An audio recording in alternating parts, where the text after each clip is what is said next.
भारतातील सतीचं शेवटचं प्रकरण अशी ओळख असलेल्या रूप कंवर या 18 वर्षाच्या मुलीच्या हत्येनंतर आता 37 वर्षांनी हे प्रकरण पुन्हा एकदा चर्चेत आलेलं आहे। या प्रकरणी जयपूर विशेष न्यायालयाने 8 जणांची बेनिफिट ऑफ डाऊट देत निर्दोष मुक्तता केली आहे। नेमकं हे प्रकरण काय आहे, ही 8 जण कोण, त्यांच्यावरती आरोप काय होते आणि भारतातील शेवटचं ज्ञात सती प्रकरण कोणतं, याविषयीची सविस्तर माहिती आपण या व्हिडिओच्या माध्यमातून जाणून घेणार आहोत।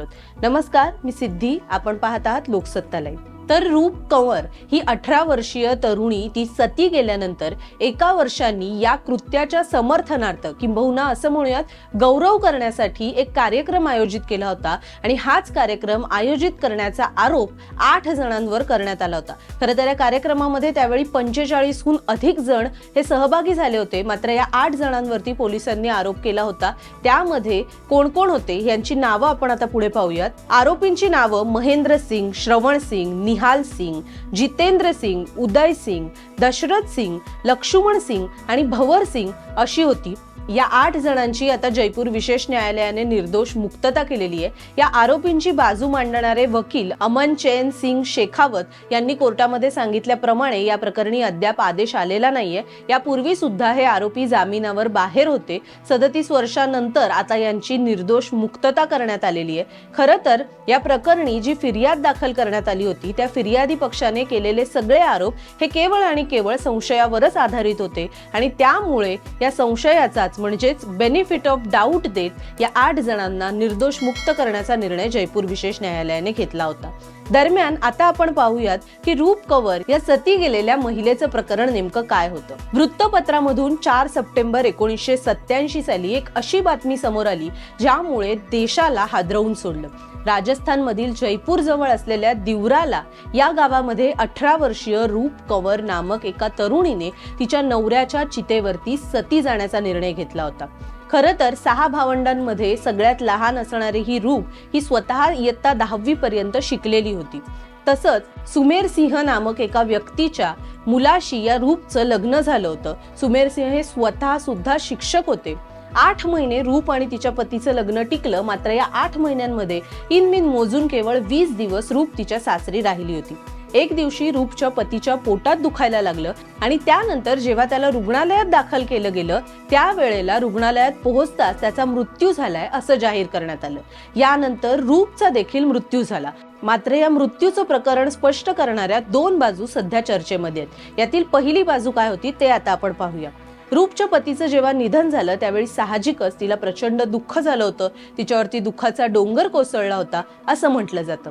मात्र पतीच्या निधनानंतर तिने काही वेळ शोक व्यक्त केला आणि त्यानंतर जेव्हा ती शांत झाली तेव्हा तिने आपल्या सासरच्यांकडे आपलंही आपल्या पतीबरोबर दहन व्हावं अशी मागणी वजा इच्छा व्यक्त केली। त्यावेळी सासरच्या मंडळींनी सहमती दर्शवत रूपला एका नव्या नवरीप्रमाणे सजवलं, तिचा पोशाख घालायला दिला आणि नव्या नवरीप्रमाणे सजलेली ही रूप तिच्या पतीच्या चितेवरती जाऊन बसली। त्यानंतर तिने मृत पतीचं शरीर आपल्या मांडीवरती घेतलं, गायत्री मंत्राचा जप करत सगळ्यांना उपस्थितांना आशीर्वाद दिला आणि नंतर चितेच्या आगीच्या ज्वाळांमध्ये शांतपणे ती व्यापली गेली। या सगळ्या प्रकरणामध्ये एक आश्चर्याची आणि धक्कादायक बाब अशी की रूप कंवर हिच्या वडिलांना तिच्या सासरच्या मंडळींकडून तिचा सती जाण्याचा निर्णय कळवला सुद्धा गेला नव्हता आणि म्हणूनच या प्रकरणी एक संशय उपस्थित होतो आणि याच संशयाला केंद्रबिंदू धरून या प्रकरणाची दुसरी एक बाजू समोर येते।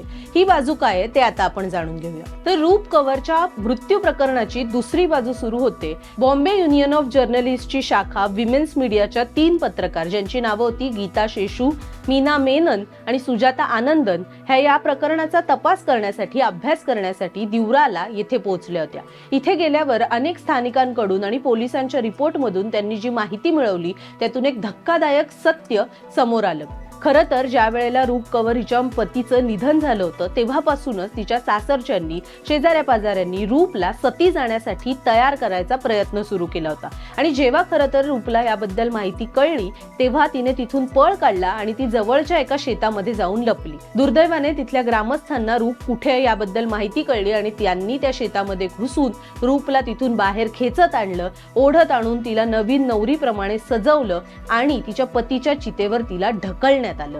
ढकलल्यावरती जेव्हा रूप तिथे बसली होती तेव्हा सुद्धा तिने बाहेर येण्यासाठी प्रचंड धडपड केली, प्रयत्न केला, आरडाओरडा केला.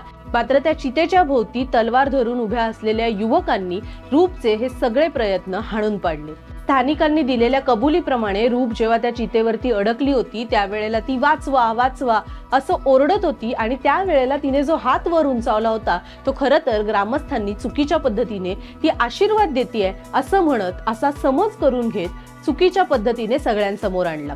त्यामुळे आपण जर या बाजूने या प्रकरणाचा अभ्यास केला, तपास केला, किंबहुना किमान समजून घेण्याचा प्रयत्न केला, रूप कंवर ही स्वेच्छेने सती गेलेली नसून तिला जबरदस्ती सती जाण्यास भाग पाडण्यात आलं आणि एका अर्थी ह्या प्रकारची हत्या घडवून आणण्यात आली असं सुद्धा आपल्या लक्षात येईल. एक महत्वाची बाब अशी, 1987 मध्ये हे प्रकरण जरी जगासमोर आलं असलं तरी याच्या अनेक वर्ष आधी या प्रथेला बंद पाडण्यासाठी सती प्रतिबंध कायदा सुद्धा अस्तित्वात आला होता. आपल्याला सगळ्यांनाच माहिती असेल, राजा राम मोहन रॉय यांनी जेव्हा आपल्या बहिणीच्या बाबत अशा पद्धतीची सती परंपरा पार पडल्याचं बघितलं होतं त्यानंतर प्रचंड मोठं आंदोलन झालं होतं आणि त्यावेळेला सती प्रतिबंध कायदा सुद्धा अस्तित्वात आला होता. आणि खरं तर या कायद्यामुळे हे सती प्रकरण एकूणच नियंत्रणात आलंय, बंद झालंय असा समज किंबहुना भ्रम लोकांमध्ये निर्माण झाला होता. आणि त्यावेळेला जेव्हा हे दिवराला मधलं रूप कंवर प्रकरण समोर आलं तेव्हा तो खऱ्या अर्थाने देशासाठी एक मोठा धक्का ठरला.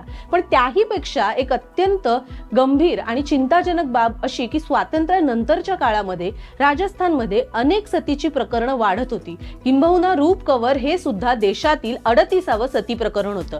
सुदैवाने मागील 37 वर्षांमध्ये देशामध्ये सती जाण्याचं कुठलंही प्रकरण घडलेलं नाही, किंबहुना समोर आलेलं नाही.